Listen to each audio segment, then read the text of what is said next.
What's going on, guys? Welcome back for another We're Racing video. You're joined today by CSR Phil. He's going to be joining us for a bit of a podcast recap and look back over the first three races. So first of all, welcome, Phil. Good to have you on the show today. Happy to be here, ready to talk about some F1 topics. I'm ready. So yeah, because we've not caught up with Phil so far this season, we're going to talk a bit about the opening three races, the teams, the drivers' performance. We'll be rating the drivers as well as the teams and what we think their potential is for the season to come. So just a overall impression of the first three races. Was it exciting for you, Phil? What did you get from them? The two races at Austria and of course the Hungaroring. I think the first Austrian Grand Prix, it was a bit of a buzz. I think we waited so long for that first F1 Grand Prix. Of course, with the coronavirus pandemic obviously taking over. We didn't really know when racing was going to return, but when we got the news that we was going to have an Austrian Grand Prix season opener, I think we was ready, and it really was an entertaining Grand Prix, if I'm completely honest. I wouldn't say the Styrian Grand Prix quite repeated it. Weather played a part, absolutely. And then, of course, you had the recent Hungaro Grand Prix that was quite dominant from Mercedes' perspective, but a lot to talk about in terms of Red Bull. And yeah.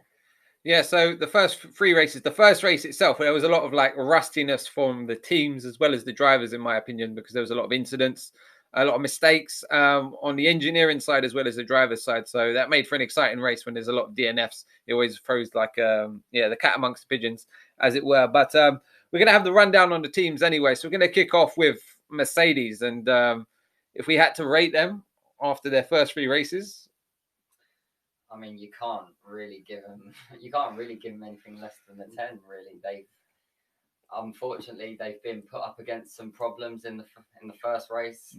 Both Mercedes cars got it against them with their gearbox sensor issues, and they still came away. Although Hamilton did get a penalty, Bottas absolutely flew and took that Grand Prix with flying colours. I personally myself wouldn't give them anything less than a 10. They've been outstanding and dominant, and they've proved it over these last three races. Yeah, so Mercedes are really just flowing out of the traps, and the car looks like on another level. Like, it looks like a different formula compared to some of the boys, towards the midfield in particular, like with that power plant in the back, which has shown some reliability issues as well, but they seem to be on top of it, and it seems to be quick. You want a fast car, which maybe has a slight bit of reliability issue rather than, a really reliable car with no performance out of it, like the Ferrari currently is, I would say. So, yeah, I mean, there were some concerns in going into the Styrian Grand Prix. Would those issues still be with the Mercedes? Would that be a worry for them? However, it seems like the Mercedes boys fixed the problem. They certainly proved like that they were fast, very fast. As I said earlier, dominant, and yeah, they kind of put an axe into those concerns. Yeah. So they're looking just on another page completely at the minute, and it's going to be really, really hard to stop them. Of course, a big change for Mercedes, a big bold statement today that they, well, not today, but the start of this season, they're going to change the complete livery in support of, We Race as One, Black Lives Matter, supporting Lewis spearheading that front. And it's great to see the real movement, the sport really embracing it with the We Race as One. I think that's a great slogan as well for the drivers. I'd like to see a bit more organization on that front, though, when it comes to, the driver grid. When we looked at Hungary, there was about 4 drivers late. Some took the knee, some didn't take a knee. I think they need to be like, send the same message, sing from the same hymn sheet, but they're not all on the same page. So poor management from Formula One on my side from that. But getting back into Mercedes, there's just no stopping them at this point. They're just... No, you can't. At the moment, you're 3 Grand Prix in, and especially when you look at Hungary, I know Bottas didn't quite get the 1-2 secured for Mercedes. Did have his chances, but let's be honest, he didn't need many more laps. If there was a few more laps to get that move done, they literally look on the ball. I personally don't see him being beaten this season. I think it's going to be quite dominant. I think Will another team actually score a race win this year? That's a big thing. Will it be a complete Merc whitewash? Let me know your thoughts on that in the video. But what do you think, Phil? no, I don't think they'll win every Grand Prix. I Yeah. think reliability issues are still going to play a part. Like they didn't play much of a part in their car last year. Their car was quite reliable, but you never know what's around the corner. Anything can happen. It's Formula One. This sport is so unpredictable, as so many people know. But you know, Valtteri, personally for me, is going to be the standout performer this season. But I don't think they'll win every single race. I think Red Bull have got some tricks up their sleeve, and you never know. Racing Point, what have they got to come? We're only 3 races in, so. Well, I'm going to go the complete opposite. I'm going to say it's going to be a Merc whitewash. I'm going to hate to see it, to be quite honest. Even though I'm a Lewis fan, etc., I want to see Ferrari at the front battling them. But I think it's going to be a total whitewash. The impressive thing from Mercedes is they turned up at that first race and they had a completely new car feel. You know, they're like 3 steps ahead of Ferrari and Red Bull, even when Red Bull are normally quite good out the bat. And yeah, they're probably going to bring another package of updates down to Silverstone, the upcoming Grand Prix. So it's just scary, and we're going to keep these cars. They're going to carry over for another season as well. So it's not looking good for the future, especially with the Ferrari powertrain, which we'll get onto. But yeah, enough talk about Merc, enough blowing smoke up their tailpipe because they don't really need it at this point. But both their drivers, let's get into the drivers. Let's give a rating. If you want to start off with Lewis, what are you going to give him for the first 3 races so far out of 10? For me, out of 10, I think Hamilton. I think a 9. No. And the only reason it's not a 10 is because of the first race. I know, you know, he came into contact with Albon. I'm not blaming Hamilton, but obviously he went down to P5. But then obviously after that, won 2 Grand Prix back to back, and really has looked dominant. I mean, if he'd have won that, or even came second maybe in that first Austrian Grand Prix, I think it's a 10. But for me, it's a 9 for Lewis. Yeah, I would have to agree with that. I mean, his qualifying performance in the wet around the Styrian Grand Prix was just out of this world. He was just in a complete league of his own. Pretty perfect. Moving on to Valtteri Bottas. Again, I can't give him a perfect score, but I think he's looked really racy, some great pace, and I'd have to put him on the same level as Lewis at the minute. He's come out the bat. He's got the points in the bag, and yeah, he's going to push Lewis all the way this year. So I'm going to give him a 9 as well, Phil. Valtteri, I think I'm going to also give him a 9. Once again, I would probably give him a 10 if the qualifying pace in Styria was there. The qualifying pace is not really matching the race pace of him. His race pace is phenomenal. Dominated the first Grand Prix. And yeah, I'll give him the same as Lewis. I think they both deserve a 9. You say that, but he gets so close to Lewis in qualifying. I mean, it must be so hard. Like Lewis, we know how good he is on a Saturday as well. So to be trying to compete and being in with a shout is something else. So been impressed with Bottas, but he has got the best car to drive on the grid. Let me know, should someone else be in that seat for next season as well? That will be something to consider later on. But let's move on to Red Bull. So kicking off with Red Bull, what would you give them as their overall score for the first 3 races? Right. I mean, let's be honest. The first race couldn't have gone any worse for the Red Bull team if they even tried. Max, early DNF, and Albon, of course, with that contact with Lewis, and then later on with an engine failure. So since then, based on Max's results and Alex's results, I think I'm going to give him a 7. I just don't think Albon's pace is there, and I don't think that's any fault of his own. I just don't think that I just think there's something not right with Alex Albon and Red Bull. I'm not sure, but Verstappen's pace in Hungary was good, especially after what happened before the race. Yeah, I'll give him an overall 7 for the team. Yeah. I'd go as low as a 5, to be honest with you. After that first Grand Prix, the reliability concerns, of course, they share the blame with Honda for that incident, probably.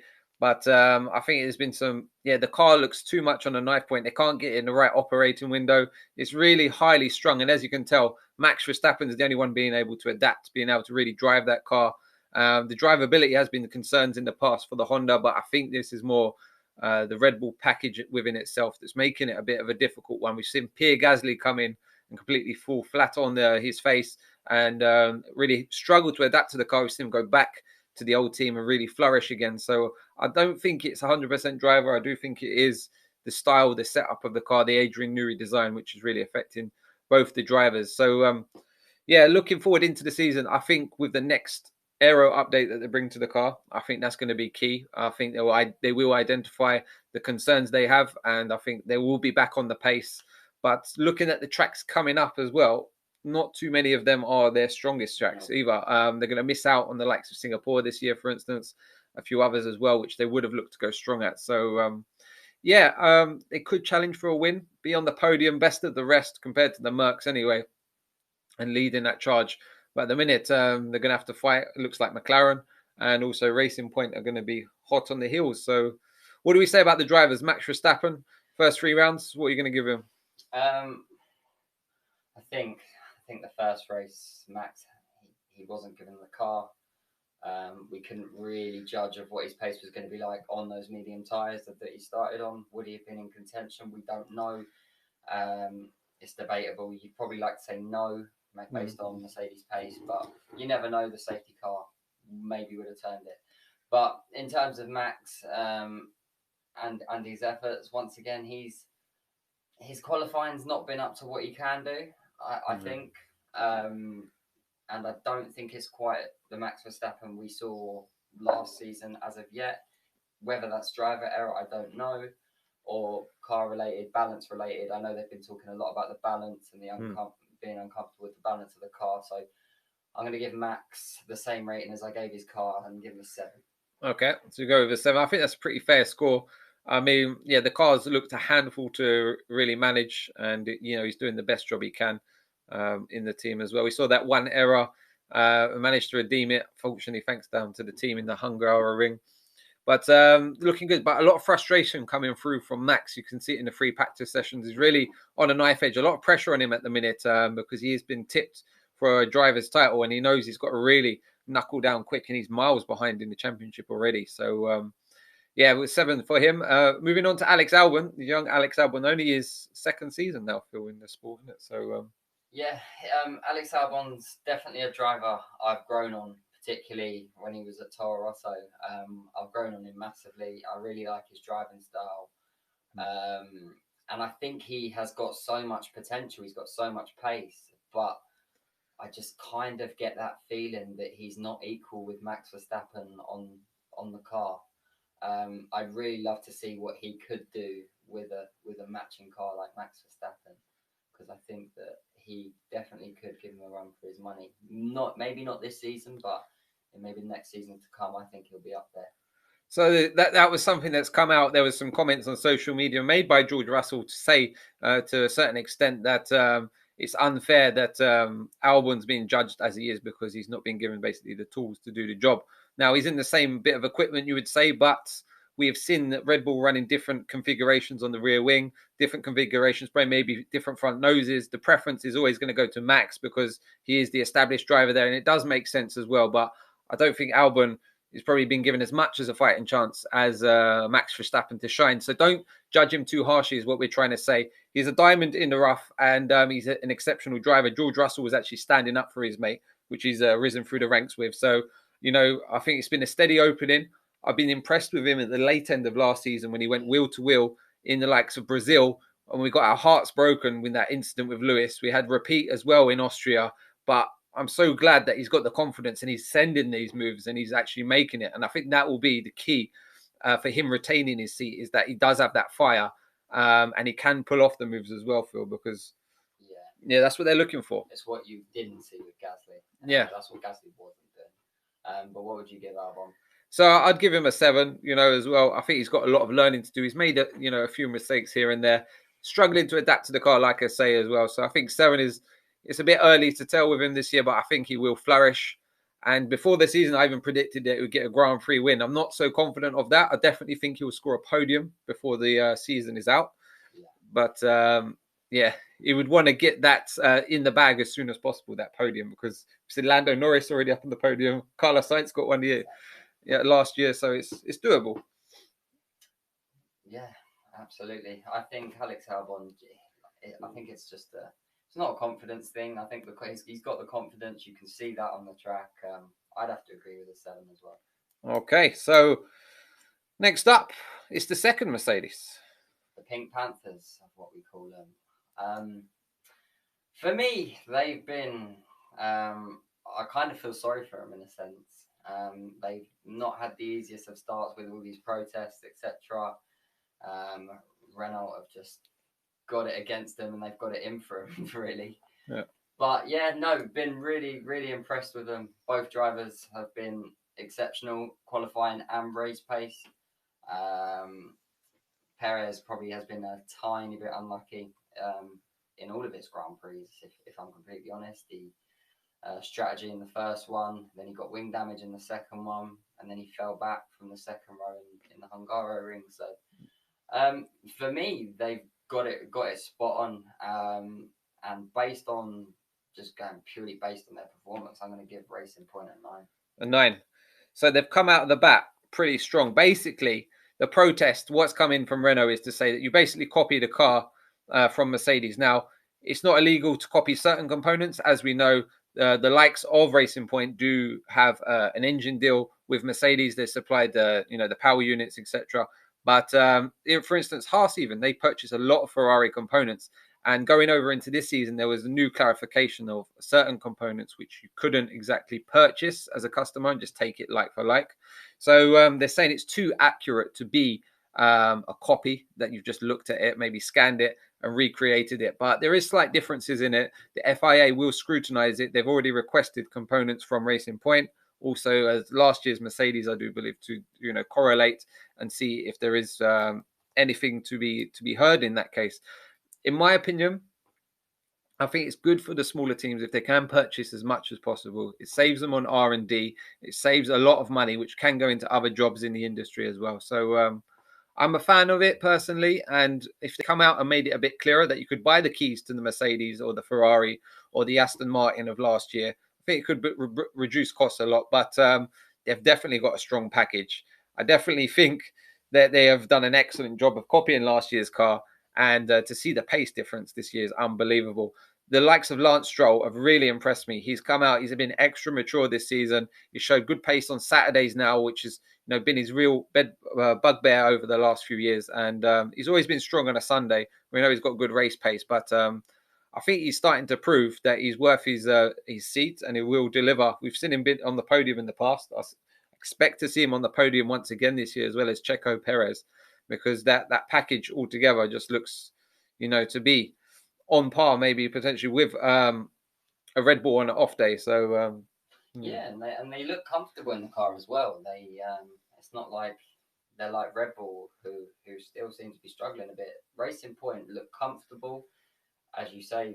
The qualifying pace is there now, of which they lacked before. I think the race pace is fantastic. It seems like they got past their issues that they had in the first Grand Prix. They had smoke coming out the rear. I think that was some sort of engine issue that they got resolved. Which was strange to see because it wasn't happening on the Mercedes. You didn't see it on the Williams. It was isolated to the Racing Point. So obviously something, maybe packaging. It was a power unit issue because Lance Stroll lost power in the Grand Prix. He did. So maybe they're using different engine modes. It was really difficult to tell, but it was interesting that it happened to. It was weird. It was happening in free practice as well. So very strange. So yeah, Racing Point looking extra racy. News going into the future for them is that they're looking to become Aston Martin Racing, which everyone pretty much in the sport accepts now that from 2021 it will become Aston Martin Racing. And of course, Daddy Stroll, he owns a big portion now of Aston Martin. He bought a lot of shares in the company. Of course, he's the majority in Racing Point itself.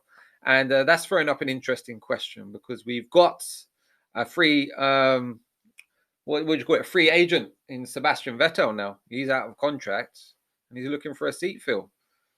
Do you see it happening? Absolutely. I don't see any indication that Vettel wants to leave the sport. I think he wants to stay, and I think he wants to go somewhere competitive. And he's got that experience and background behind him. Um, you know, going back to the time in 2010 when he was in that Red Bull.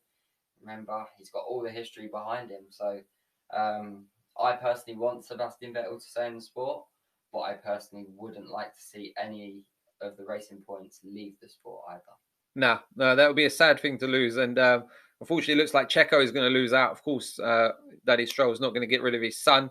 Checo even come out with a comment. He said, "I'm a father. I wouldn't kick my kid out of that seat." So it looks like he's pretty much resigned to it. It looks like Sebastian Vettel is definitely on the cards. He wants to go to a car where he can fight for a podium and decent points. And it looks like Racing Point, excuse the pun, going into Aston Martin will be the place for him to carry on his career. And I think it'll be a great thing. He'll be the number one driver within the team. I think Lance Stroll will learn a huge amount from the four-time champ there as well. So it's great. Like the dad is bringing in a mentor for his son pretty much, and also to spearhead the team in terms of like leading it forward towards a race victory, hopefully in the not too distant future. So great times on the horizon for Racing Point, and great to see an independent team, really flying high at the minute. So, big props for them. And 9 out of 10 is a good score. So, looking really good there. Both the drivers as well, solid as well. Stepping up out of the midfield, not where they used to be in, fighting at the front. Yeah, Checo Perez.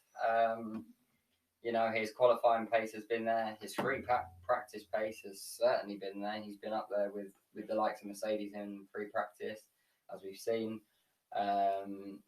Unfortunately, Sergio Perez hasn't had the best of luck in race pace, in terms of reliability. I touched on it earlier. For me, I'd give Sergio Perez an 8 out of 10. I think, he's had the pace there. I just think he's been a bit unlucky with no faults of his own. Yeah, I'll give him an 8 out of 10. So we're going to speed this up a bit now, Phil, because we're already 20 minutes deep. And we're gonna fly through this one now. So we're gonna move on. Great job from the Racing Point boys, and we're gonna go straight into McLaren. What a job from McLaren! What a car it looks like. What are you saying, Phil? 10 out of 10 for McLaren. I think for me they've been my standout team this season, and that 10 out of 10 is probably majority down to Lando Norris securing his first podium, and he well deserved it as well. Qualifying pace was there. Even in Styria, the last couple of laps, he drove absolutely valiantly. I know Perez had a problem. However, he'd done an absolute great job to get past Lance Stroll and Daniel Ricciardo. Yeah, the penalty to start with, so he was already set back. It was good bounce back ability, as Ian Dowie would say. But no, excellent job from McLaren. And looking good. I think they're maximising a lot more their package, what they've got. I don't think they're as quick as Racing Point, but I think they're really maximising the package. And as an operational team, McLaren look really, really well drilled and like on the pit wall, making good decisions, really coaching their drivers in the right way. Yeah, and it's going to be sad to see Lando and Sainz. I mean, the relationship's already starting to go off. I get a bit of a vibe now. Danny Rick's coming in, you know what I mean? And he's the new kid on the block. So we'll get into that in a minute. So we're going to hop in, actually, to Renault. So what are we saying about Renault at the start of the season, Phil? How you think they got on so far? I mean, I'll give Esteban Ocon his due. He's been out of a seat for a long time now. Of course, he spent a lot of time in the Mercedes garage. He spent a lot of time doing some of the sim testing. And some of the data. So, of course, the knowledge was still there and the experience was still there. But, of course, it was the first time we got to see him on track since he left Force India. Daniel Ricciardo, I think he'd probably be a tinsy little bit disappointed that he got that DNF in the first race. But, you can definitely see that the pace is there. And hopefully later on in the season, they'll be up there with the likes of McLaren and Racing Point.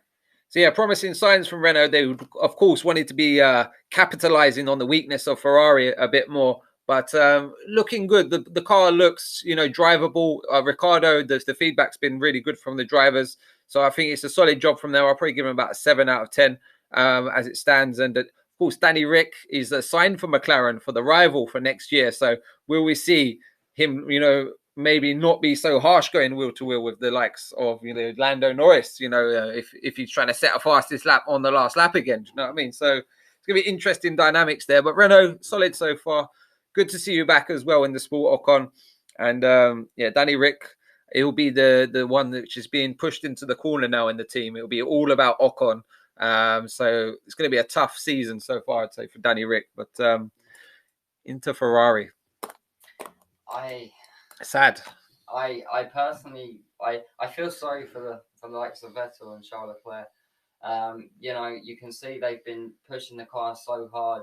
Of course, the second race in Styria, they really couldn't have gone much worse for them with that contact. Charles Leclerc obviously admitting fault, of which I think thought was a very brave thing of him to do.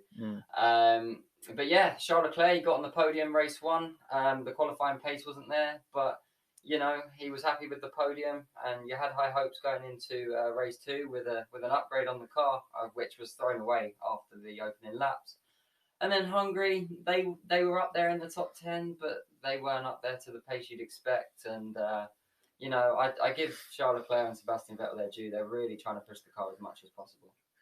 So yeah, I mean, a terrible start to the year. I mean, last year the implications of the FIA imposing these new regulations around the engine department. Also, I think some of the energy recovery system as well has really hampered them, and we've seen it filter down and affect the likes of Alfa Romeo, Haas as well. It looks like they've got the slowest power unit on the grid now, when it used to be the actual fastest by a long way as well. So really concerning times for Ferrari, and it's going to be a long road back, Phil. It's not going to be this season. I don't think we're going to see them fighting for a win unless both Mercs either take each other out and there's a bad day at the office for Max Verstappen, because it does not look good at all. Of course, Sebastian Vettel leaving the team, I think a bit strange how that's all come to light as well. Not negotiating, not really including him in that conversation early enough to secure another driver at a big team potentially. What's Carlos Sainz saying about this? He's going there next season. What is he thinking right now? Yeah, I mean, always driving in red will be special, especially around the likes of Monza, etc. But yeah, it's going to be a long road to recovery, and Mercedes already that many steps ahead. And Ferrari going to have to play double catch up. But of course, we've got the budget caps now coming into place and everything, so restriction on what you can actually just pump money at it, for instance, as well. So tough times ahead, but I'd literally give them a 3 out of 10 for this season. I think the drivers, again, coming together. Charles Leclerc showing some immaturity there on the opening lap of the was it the Styrian Grand Prix. Both of them retiring. Terrible to see once again. I love Binotto. Binotto has to go. They need a stronger character in there, which will really smash heads together if anything like that happens, and someone with a real presence. I would love to see a Arrivabene, or potentially who was the other guy who went to Ducati? I can't remember his name, the previous team boss, but yeah, I'd like to see him come back into it. His name slips the mind, but yeah, very poor start, and both drivers as well. Sebastian Vettel, again, calling the strategy in Hungary. They've said, box, get on the soft tire. He said, no, it won't go long enough. He knew straight away. You've got all these strategists back in the factory, and he was the one saying, no, give me the medium tire. And that's what saved his race. That's what you get with Sebastian Vettel. He's all that wealth of knowledge as well. So that was a good call by him, but overall, poor season so far. AlphaTauri, Phil. AlphaTauri. Pierre Gasly, Danny Kvyat. I mean, Gasly's pace in particularly qualifying and practice, his quali runs has been second to none. Even his race pace is up there, and you always see that he's so much more comfortable in that car than he was in the Red Bull. And he's showing much more potential, and I think it makes him feel so much better delivering such a good result for what is on paper quite a small team on the grid. So yeah, and I love the new livery as well. I think the livery is really good, and I think so far the team have done fantastic. Yeah, and I think Danny Kvyat and Pierre Gasly, they work really well together. So they work well. It looks like Gasly is the number one driver at the minute. He's really come out there, as a team leader, and he's even coaching the engineers on the radio, saying like, "I need to bring this car in now," and they're trying to put him back out on track. He's like, "No," he's maturing nicely, I'd say, Phil. Performance-wise, I think They're still trying to understand their car this year, and I would have to probably give them about 6 out of 10 in terms of overall performance. The drivers, Gasly, I'd give him an 8 out of 10 for the start of the season. Kvyat, probably about a 6. Still more to come from him, I would say, in the second half of this season. But yeah, great looking car, and I think they'll get quick soon. So yeah, more to come from them. Alfa Romeo, really struggling, Phil. Yeah, massively struggling. Of course, that first Grand Prix wasn't in Kimi Räikkönen's favour. Of course, that whole wheel nut situation. Of course, they received quite a large fine for that. But I think Giovinazzi, he showed some positive race pace. I've been quite happy with him. I think he's done a lot better than he has last year, I think. But as you said earlier about AlphaTauri, I think they're still trying to understand their car. And I don't think their pace is where it should be. No, not we're at all. not seeing them in contention, and we're seeing them battle. The likes of Williams and Haas as well. So we need to see them more towards the midfield battles. Of course, they've got a massive deficit, and that is having a Ferrari power plant in the back. It's not every day that you say that, that having a Ferrari in the back is a detriment, but it really is this season. And I think it's just, you can't really tell if they've got a great car underneath it because it's so slow around the circuit. And the same goes for the other customer team. But Kimi's in there. If Antonio Giovinazzi wasn't Italian, Phil, I don't think you'd have that seat. I agree. That is my honest thing. It's only because he's Italian. It's Alfa Romeo. I think they could do better to put in one of their younger drivers, a Mick Schumacher, a Robert Schwartzman, someone like that, and step them up. Step them up and see what they're made of. So I would like to see that happen for next year, possibly. Antonio, he's had too long at it, really, and I think it's fair to give the chance to someone else, and maybe he goes into a different formula. But Alfa Romeo, terrible start to the year. Probably give them a 5 out of 10. It's hard to judge their pace, but they've got a few points, but nothing to write home about. Williams. Well, this is a team I can talk about all day long. For me, George Russell has been the most outstanding, with Lando Norris, one of the most outstanding drivers so far. He's not got the tools as of yet. The car, we can see it's progressing. It's definitely a lot better than last year. George Russell's another driver for me. If it wasn't for that little mistake in Styria, it would be a 10. But for me, I'm going to give George Russell a 9 out of 10. Latifi, it's his first season in the sport. He's only 3 races in. Baptism of fire as well. Getting chucked in, that big gap from testing. First race, we've had rain, opening race at Austria, a real tough place to go racing. And he got lapped 5 times in Hungary. Yeah. 5 times he got lapped by Lewis. I mean, it was a tough day at the office, but he's shown some good racecraft as well. I think on the opening stages of that race, he jumped up quite a lot of positions, didn't he? And he got into Q2 in Hungary as well. So good, promising signs, and the aero package will be coming at Silverstone for Williams. So expect them to take another step forward from where they was. They are miles in front now. So some real good signs, some green shoots there for Williams, and looking good. Yeah, I'm definitely happy for them, and I think they're going to progress. They're only going to go upwards from here, and I think that George Russell is keep an eye on him. He's keeping an eye on him. He's the one to watch. So with Williams, they've been rebuilding the whole structure in terms of engineers and how everything works. Of course, there was, some big disagreements with their engineers in just last season, etc. That seems to have got sorted out, and it seems that they've got a more stable package, a clear direction of where they're going, and it's crucial because they're so close to going out of business, Phil. There was big worries that, they lost their title sponsor. Rocket have pulled out as well. So the car's looking lovely with Williams on the back wing now, but of course that's money that they could spend on a new front wing or something else for the car. So but good, promising signs. Great to see Williams back fighting potentially for some points in the not too distant future on a general basis as well. So good sign. And we're going to finish off with Haas. As we were saying about Alfa Romeo, they've not got the best package this season. But I was really happy for K-Mag last race. I think it was a well-earned couple of points for him. I still don't think Grosjean...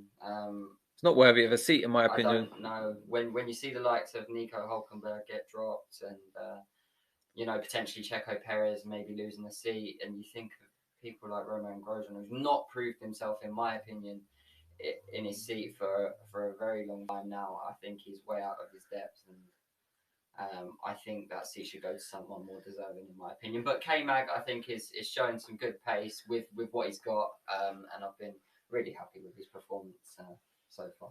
Yeah, I wouldn't have said it a few years ago, but K-Mag showing maturity, a bit of a team leader now.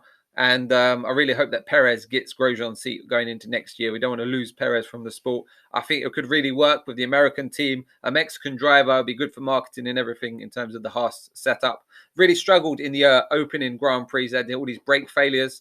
Of course, last year they was buying in Ferrari components for the brake ducts, etc. They've had to design it themselves this year, hence why they're having failures, overheating.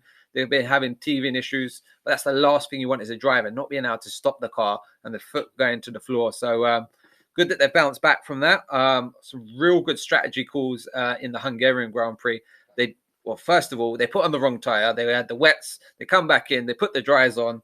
And all of a sudden, it was up in the podium. I mean, they slipped back slowly, but they got some great TV time being at the front of the order. Absolutely. And it was good to see them there because, again, if they have a bad season, Phil, Gene Haas is going to be like, why do I bother? I'm winning in the US. I don't need to look bad, across Europe, basically. It's a bad image. We look like a bunch of fucking wankers. And I'm gone. You know what I mean? That's what Gunter will say. So hopefully they'll have some good results this year.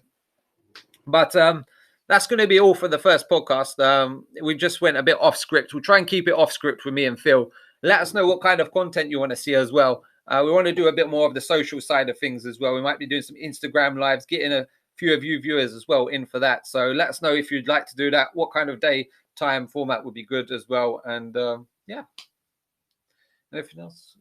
No, let's just hope for some more entertaining races like the first one, and let's hope for some competition coming Mercedes' way. Yeah, so we're coming up with a double British Grand Prix, the British Grand Prix and the 70th anniversary as well. So watch out for that coming up very soon. Expect to see another Mercedes masterclass around Silverstone. And we'll probably catch you after that. And once we get another update on some results, etc. And in the meantime, thanks for watching. Peace out.